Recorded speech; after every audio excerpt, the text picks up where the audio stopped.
হাত হারিয়েও হেরে যাননি তিনি, বরং এক হাত দিয়েই কঠোর পরিশ্রম করে লড়ে যাচ্ছেন জীবন যুদ্ধে হার না মানা এক সংগ্রামী মানুষ ফরহাদ হোসেন। জীবিকার জন্য এক হাতই তার একমাত্র সম্বল। এই এক হাতের উপরেই নির্ভর করছে তার পরিবারের সংসার। নেই নিজের প্রতি কোনো অভিযোগ, শুধু আছে অদম্য ইচ্ছাশক্তি আর লড়ে যাওয়ার একরাশ আত্মবিশ্বাস। আসলে বর্তমানে যে পরিস্থিতি একটু কঠিন হয়ে যায়, কারণ গাড়ির সংখ্যা অতিরিক্ত বেশি। মানে আমার গাড়িতে আবার ভাড়া একটু কম হয়, আমার দেখে অনেকে উঠতে চায় না। সব কিছু মিলায়ে একটু কঠিন আছে আমার জীবনটা, কষ্টের ভিতরে যায়। জীবনটা বেশ সুখে এবং সমৃদ্ধিতে কাটছিল, কিন্তু হঠাৎ করেই তার জীবনে নেমে আসে এক আতঙ্কিত কালো ছায়া। সেই অন্ধকার ছায়াই তার এক হাত কেড়ে নিয়েছে। ফরহাদ হোসেন মুন্সিগঞ্জের একটি স্টিল কোম্পানিতে কাজ করতেন। সেখান থেকে যা উপার্জন হতো সেটাই চলত তার সংসার। কিন্তু 2021 সালের এক মর্মান্তিক দিনে ঘটে সেই দুর্ঘটনা। কাজ করতে করতে হঠাৎ তার হাতটি কেটে পড়ে যায়। হাসপাতালে নেওয়া হলেও হাতটি রক্ষা করা সম্ভব হয়নি।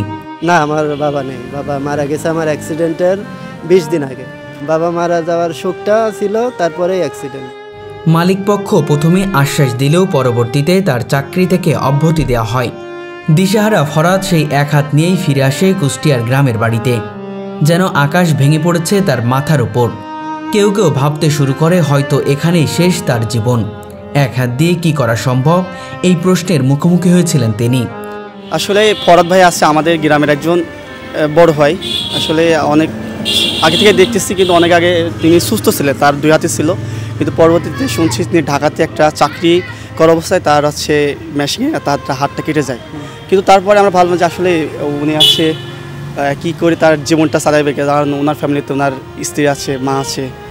তবে ফরহাদের মধ্যে লোকানো অদম্য শক্তি তাকে থামাতে দেয়নি। সে ঠিক করলো, আমি এক হাত দিয়েই কিছু করব। জীবনে বেঁচে থাকতে হলেই কর্মের কোনো বিকল্প নেই। প্রথমে শুরু হয় মাঠের কাজ, তারপর রাজমিস্ত্রি কাজ, সবই এক হাত দিয়ে সম্পন্ন করলেন। কিন্তু জীবনের স্থায়ী সমাধান খুঁজতে গিয়ে তিনি ধার করে একটি ছোট্ট ইজি বাইক কিনলেন। এটি হয়ে যায় তার নতুন জীবনের যাত্রার হাতিয়ার। পেটের দায়ে এখন জীবন তো চালানোর জন্য আমার উপরে আমার ফ্যামিলি আছে, বউ আছে, মা আছে। তাদের ভরণ পোষণ, ওষুধপত্র, নিজের খরচ সব কিছু চালানোর জন্য তো কিছু না কিছু করা লাগবে। সেখান থেকেই এর আগে কয়েকটা কাজ ট্রাই করছি, ওগুলাতে আসলে অতটা সফল হয়নি।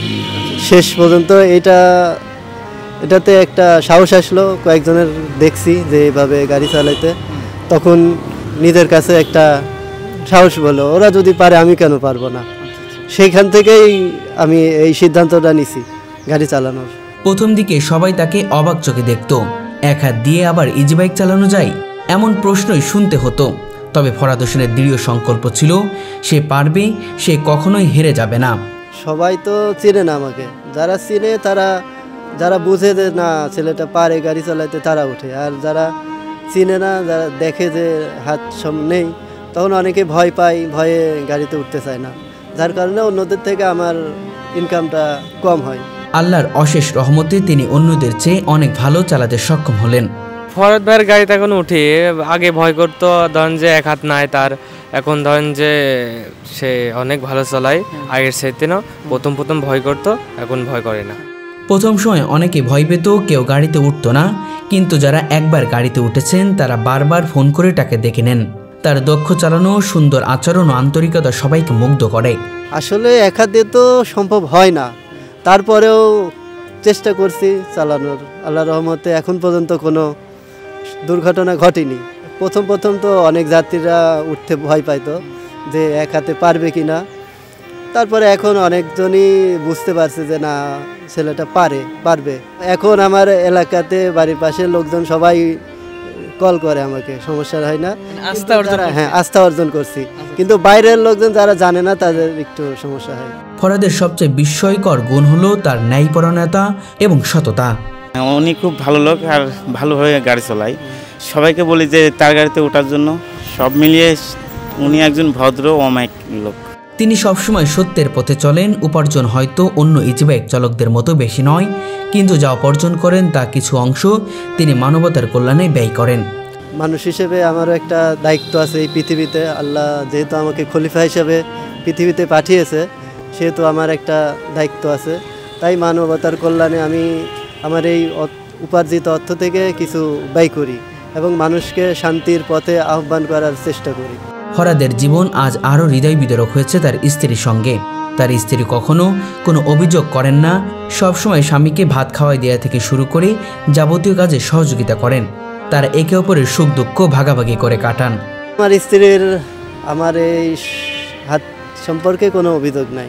তিনি সব কিছু দেখে শুনেই মেনে নিয়েছে এবং সার্বিকভাবে সহযোগিতা করে। আমি যে কোনো কাজে যদি অপারগ হই, তিনি আমাকে সেই কাজটাতে সাহায্য করে। ফরহাদ এক হাত দিয়েই টাকা গুনতে পারেন, টাকা নিতে পারেন। গাড়ি চালাতে চালাতে ক্লান্ত হলে খেয়ে নেন 1 কাপ চা, সাথে একটি পাউরুটি। নেই তার মধ্যে কোনো বিলাসিতা, নেই কোনো উচ্চাকাঙ্ক্ষা। আমার নাম ফরহাদ, উনি আমার মিতা হয়, আমাদের পাশের এলাকায় বাড়ি ওনার। তো ওনাকে আমরা দেখতেছি আজকে অনেক দিন যাবৎ। উনি একটা অ্যাক্সিডেন্ট করে ওনার একটা হাত হারাইছে। তারপর থেকেও উনি কখনো অনেক কিছুদিন ডিপ্রেশনের মধ্যে ছিল তার নিজের সংসার চালানো নিয়ে। পরে দেখি যে একটা গাড়ি কিনছে। প্রথমে কিছুদিন আমরা ওনার গাড়িতে উঠতে ভয় লাগতো। তো এখন মাশাআল্লাহ উনি খুব ভালো গাড়ি চালায়, অনেক সংগ্রাম করে, অনেক পরিশ্রম করে নিজের সংসার চালাচ্ছে। ফরহাদের ভিতরে অনেক কথা জমে আছে, কিন্তু যেন কাউকে বলতে চান না। আসলে আমি সবসময় আমার দুঃখটাকে মানুষকে জানাতে কম চাই যে মানুষ জানুক যে আমি আসলে খুশি আছি, আনন্দে আছি। সব কিছু আমি ভিতরে রাখতে চাই। মানুষ জানলে আসলে এই বিষয়টা আরও, মানুষের দুর্বলতা জানলে মানুষ আরও ওটাকে উপহাস করে। আমি এই জন্যই আমার দুর্বলতা কাউকে জানাতে চাই না। আজও ফরহাদ হোসেন স্ত্রী ও মাকে নিয়ে শান্তিতে বসবাস করছেন। কেউ আশা করতে পারেনি যে এক হাত হারানোর পরও সে স্বাবলম্বী হয়ে জীবন কাটাবে, কিন্তু তার ইচ্ছাশক্তি, পরিশ্রম ও আল্লাহর ওপর ভরসা তাকে আজ এক সফল মানুষে পরিণত করেছে। শারীরিক সমস্যা তো হয়েছেই, তারপর থেকে আমার শরীর তো অনেকটাই নষ্ট হয়ে গেছে। এরপর আমার এখনও এই যে হাতের এখানে ব্যথা, যন্ত্রণা, টান, এগুলা এখনও আছে।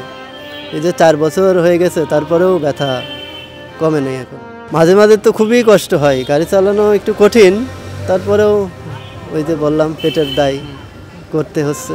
দ্রব্যমূল্যের ঊর্ধ্বগতি এবং সীমিত আয় সবকিছুর মধ্যেই তিনি আত্মবিশ্বাসে ভরে প্রতিদিন জীবনযুদ্ধে লড়ে যাচ্ছেন। ফরহাদ হোসেন এখন কুষ্টিয়া জেলার ভেড়ামারা উপজেলার 9 মাইল গ্রামে বসবাস করছেন। আসলে ঘর সংসার সব কিছু মেনটেনেন্স করা এবং দ্রব্যমূল্যের যেই ঊর্ধ্বগতি, সব কিছু চালানো আসলে একটু কঠিনই হয়ে যায়। তারপরেও আল্লাহর রহমতে আছি, ভালোই আছি। তার জীবন আমাদের শেখায় যে মানুষ হাল ছাড়ে না, যে মানুষ স্বাবলম্বী হতে চায় এবং যার ভরসা আল্লাহর উপর থাকে, সে এক হাত দিয়ে হলেও পৃথিবীকে জয় করতে পারে। ফরহাদ হোসেন আমাদের জীবন্ত উদাহরণ। না, আমি জন্মগতভাবে না, আমার 4 বছর আগে একটা অ্যাক্সিডেন্ট হয়। আমি মেঘনাম স্টিল, বর্তমানে আকিজ ইস্পাতে চাকরি করতাম মেকানিক্যাল টেকনিশিয়ান হিসেবে। 2021 সালে নভেম্বর মাসের 11 তারিখ কাজ করা অবস্থায়, আমি তো মেশিনের কাজ করতাম, ওই কাজ করতে করতে আমার হাতটা মেশিনের ভেতরে চলে যায়। পরে হাতের এই আঙ্গুল, তারপরে রক্তগুলা নষ্ট হয়ে গেছিলো, পরে হাসপাতাল থেকে কাটতে হয়েছে। তো 4 বছর আগে অ্যাক্সিডেন্টের পরে কোম্পানি আমাকে বলছিল যে চাকরি থাকবে। কোম্পানির সিও স্যার আমাকে একটা প্রতিশ্রুতি দিয়েছিল, কিন্তু একটা কারণে আমার চাকরিটা চলে যায়। তারপর থেকে আমি দিশাহারা হয়ে যাই, কি করব। এরপর আমি ঢাকাতে বিভিন্ন জায়গা যাওয়া আসা করছি, হেড অফিসে। কুষ্টিয়া আমার নিজের বাড়ি, তাই এখন বাড়িতে চলে আসছি। চলার পথ, এক হাত হারানোর পর তো খুবই হতাশার ভিতরে পড়ে গেছিলাম যে কি করব এখন, খুবই কঠিন ছিল। এখন আস্তে আস্তে সবার সহযোগিতা, ভালোবাসাই এখন একটু ভালো আছি। না, ওইগুলা তো আমার নিজের কাছেও ভালো লাগে না, আর এটা হলো আল্লাহ রাসূলের শিক্ষা, করোনা ভিক্ষা।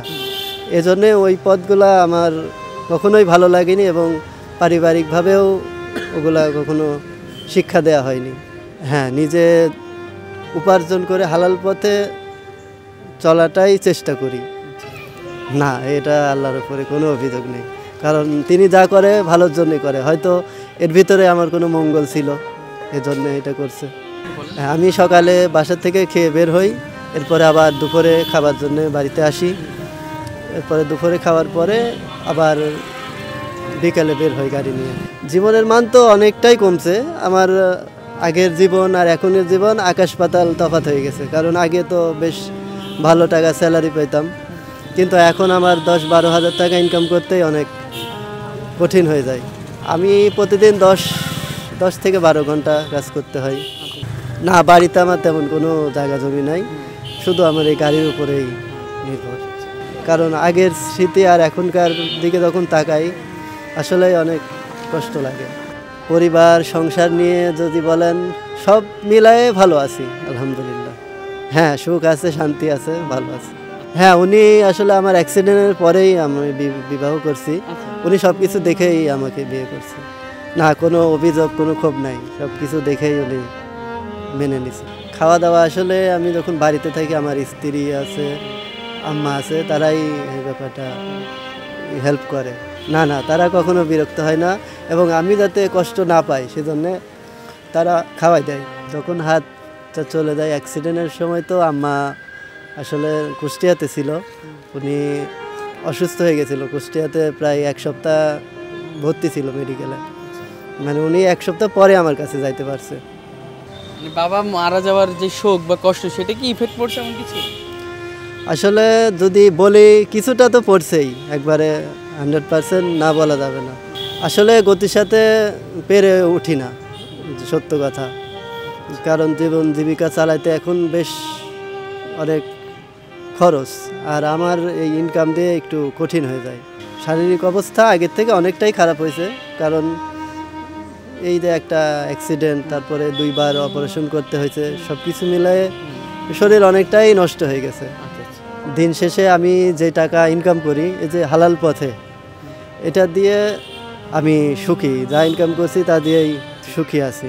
দেশবাসীর কাছে দোয়া এটাই, আমি যেন এভাবেই সারা জীবন, আমার বাকি জীবনটা চলে যেতে পারি, মানুষের কাছে যেন হাত পাততে না হয়, এটাই আমার কামনা। মানুষ যেন এই দোয়াটাই করে।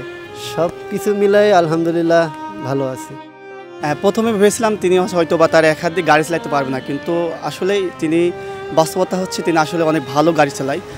সেই গাড়ির মাধ্যমে, গাড়ির মধ্যে তার আছে জীবনটা চালাই যাচ্ছে, তার বউ বাচ্চা আছে, সেটা চলে যাচ্ছে। আমরা প্রায় তাদের গাড়ি রিজার্ভ করে নিয়ে যাই। তিনি অনেক ভালো একজন মানুষ, ভালো মনের মানুষ, সহজ সরল।